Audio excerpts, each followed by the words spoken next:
विलयन चैप्टर से संबंधित था और आज दूसरा वीडियो मैं दे रहा हूँ। यह भी सभी विद्यार्थियों के लिए निःशुल्क दिया जा रहा है, जिससे ज़्यादा से ज़्यादा इस लॉकडाउन में सभी विद्यार्थी लाभान्वित हों। और कल के जो वीडियो में मैंने विलयन के बारे में जानकारी दी थी, विलयन की परिभाषा थी, दो या दो से अधिक पदार्थों के समांगी मिश्रण को विलयन कहते हैं। 500 ml जल में 20 ग्राम शक्कर को घोलकर जो पारदर्शी समांगी मिश्रण बना था, उसके बारे में मैंने चर्चा की थी और विलयन के घटक बताए। पहला विलायक, दूसरा विलेय। विलायक के बारे में मैंने बताया, विलायक विलयन का ऐसा घटक होता है जो ज़्यादा मात्रा में होता है, उसे विलायक कहते हैं। और विलेय के बारे में भी मैं बताना चाह रहा हूँ। विलेय क्या होता है? विलेय का मतलब होता है सॉल्यूट।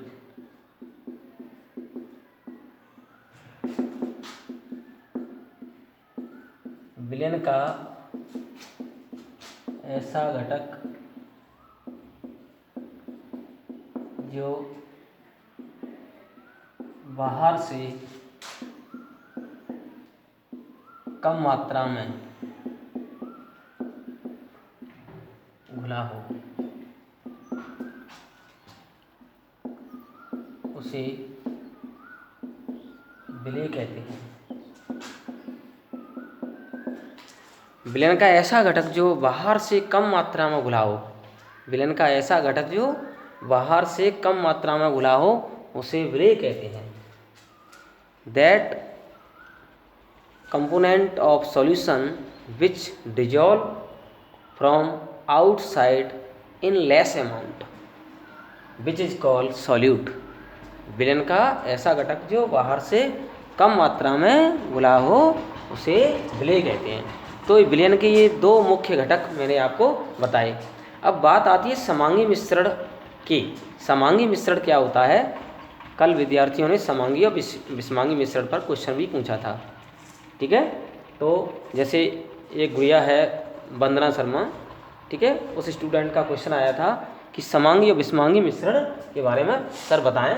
तो मैं इसको भी क्लियर कर देता हूँ। समांगी मिश्रण, समांगी मिश्रण का मतलब होता है इंग्लिश में होमोजीनियस मिक्सचर। Homogeneous mixture. समांगी मिश्रण का मतलब होता है ऐसा मिश्रण जिसका भौतिक एवं रासायनिक संगठन अथवा भौतिक या रासायनिक संगठन एक समान हो तथा देखने पर एक जैसा प्रतीत होता हो। ऐसा मिश्रण जिसका भौतिक एवं रासायनिक संगठन एक समान हो तथा देखने पर एक जैसा प्रतीत होता हो। देखने पर एक जैसा प्रतीत होता हो, उसे समांगी मिश्रण कहते हैं। ऐसा मिश्रण जिसका भौतिक और रासायनिक संगठन एक समान हो तथा देखने पर एक जैसा प्रतीत होता हो, उसे समांगी मिश्रण कहते हैं। इसका मैं एग्जाम्पल आपको दूं तो ग्लूकोज का तनु जलीय विलयन, ग्लूकोज का तनु जलीय विलयन, जिसमें ग्लूकोज बहुत ही कम मात्रा में घुला हो और जल ज़्यादा मात्रा में हो, उससे जो निर्मित जलीय विलयन होगा वो समांगी मिश्रण होगा। ध्यान रखना, ग्लूकोज की मात्रा कम होनी चाहिए, वो जल में अच्छी तरह से घुल जाना चाहिए। उसके बाद जो तनु जलीय विलयन बनेगा वह समांगी मिश्रण होगा। ऐसा नहीं है कि ग्लूकोज बहुत ज़्यादा मात्रा में पानी में घुला हो, वो दिखाई दे ग्लूकोज, वो नहीं, ऐसा नहीं होना चाहिए। ग्लूकोज कम मात्रा में और जल ज़्यादा मात्रा में हो और वो घुल करके ऐसा विलयन बनाए कि ग्लूकोज उसमें जो बाहर से घुला हुआ है वह दिखाई नहीं दे। तो इसका मतलब है कि वह एक समांगी मिश्रण है जिसका भौतिक और रासायनिक संगठन क्या है? द्रव हो गया, एक समान हो गया, और उसमें जो घुला हुआ ग्लूकोज है वो दिखाई नहीं दे रहा, यानी द्रव जैसा प्रतीत हो रहा है, एक जैसा प्रतीत हो रहा है, तो वो क्या है, समांगी मिश्रण है। ग्लूकोज का तनु जलीय विलयन हो जाएगा, नमक का तनु जलीय विलयन हो जाएगा, शक्कर का तनु जलीय विलयन हो जाएगा। ये इसके उदाहरण हो जाएंगे। ये है समांगी मिश्रण। वास्तव में समांगी मिश्रण ही विलयन होता है, समांगी मिश्रण को ही विलयन कहेंगे। और विलयन के लिए अच्छी सी शर्त क्या है कि ये तनु विलयन होना चाहिए। बाहर से घोला गया विलेय कम मात्रा में घोला होना चाहिए और विलायक ज़्यादा मात्रा में होना चाहिए, तब जो अत्यंत तनु विलयन बनेगा वह ही क्या होगा, समांगी मिश्रण होगा, जो देखने पर एक जैसा प्रतीत होगा। ये पारदर्शी होना चाहिए, आर पार उसमें से दिख जाना चाहिए, ये समांगी मिश्रण होता है। इसके बाद बात करेंगे हम विषमांगी मिश्रण की। किसकी बात करेंगे, विषमांगी मिश्रण। विषमांगी मिश्रण कभी विलयन नहीं माना जाता। विषमांगी मिश्रण को हेट्रोजीनियस मिक्सचर कहते हैं। विषमांगी मिश्रण को क्या कहते हैं, हेट्रोजीनियस मिक्सचर कहते हैं। ऐसा मिश्रण जिसका भौतिक और रासायनिक संगठन असमान हो, क्या हो, असमान हो, तथा देखने पर एक जैसा प्रतीत नहीं होता हो, एक जैसा प्रतीत नहीं होता हो, उसे क्या कहते हैं, विषमांगी मिश्रण कहते हैं, हेट्रोजीनियस मिक्सचर कहते हैं। ठीक है, those mixture which do not assume same type as physical and chemical composition. Okay, कहने का मतलब है फिजिकल और केमिकल कंपोजिशन से असमान दिखाई दे, उसको हम क्या कहेंगे, विषमांगी मिश्रण। इसका एग्जाम्पल देखेंगे तो क्या होगा, सबसे सरल सा उदाहरण है जल प्लस बर्फ का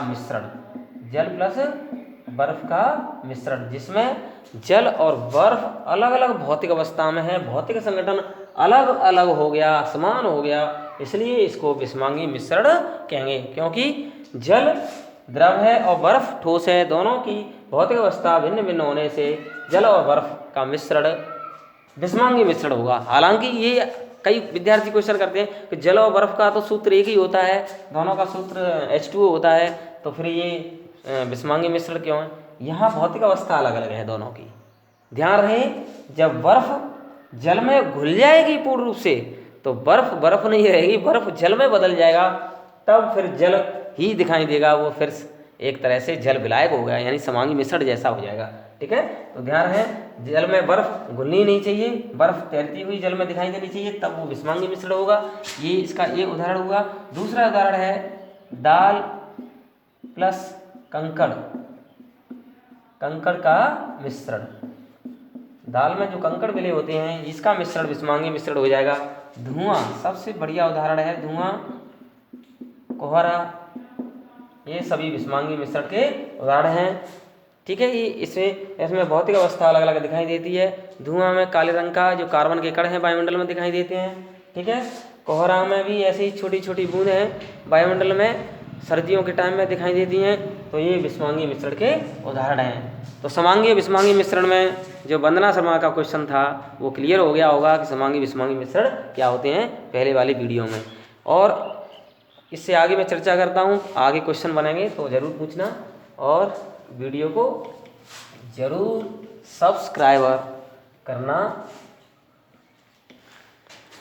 इसके बाद मैं बताता हूँ, मैंने विलयन के घटक के बारे में बताए, विलायक और विलेय। ठीक है, इसको मैं एक उदाहरण से समझ सकता हूँ। जैसे एक पात्र में जल भर लिया है मैंने, एक पात्र में जल भर लिया और ये 500 ml जल ले लिया। ये विलायक है, ये ज़्यादा मात्रा में है और इसमें 20 ग्राम शक्कर घोल दी, 20 ग्राम शक्कर घोल दी, और ये कम मात्रा में बाहर से घोला गया है, इसलिए ये विलेय है। तो अब क्लियर हो गया होगा कि शक्कर इस जल में घुल करके जो पारदर्शी समांगी मिश्रण बनाएगा वो विलयन होगा। तो विलयन में ऐसा घटक जो ज़्यादा मात्रा में है वो तो विलायक हो गया, और जो कम मात्रा में है वो क्या हो गया, विलेय हो गया। ठीक है, विलायक और विलयन क्लियर हो गए होंगे इस चित्र से। ठीक है, आपको अच्छी तरह से समझ में आ गया, एकदम सरल तरीके से मैं आपको बता रहा हूँ। ओके।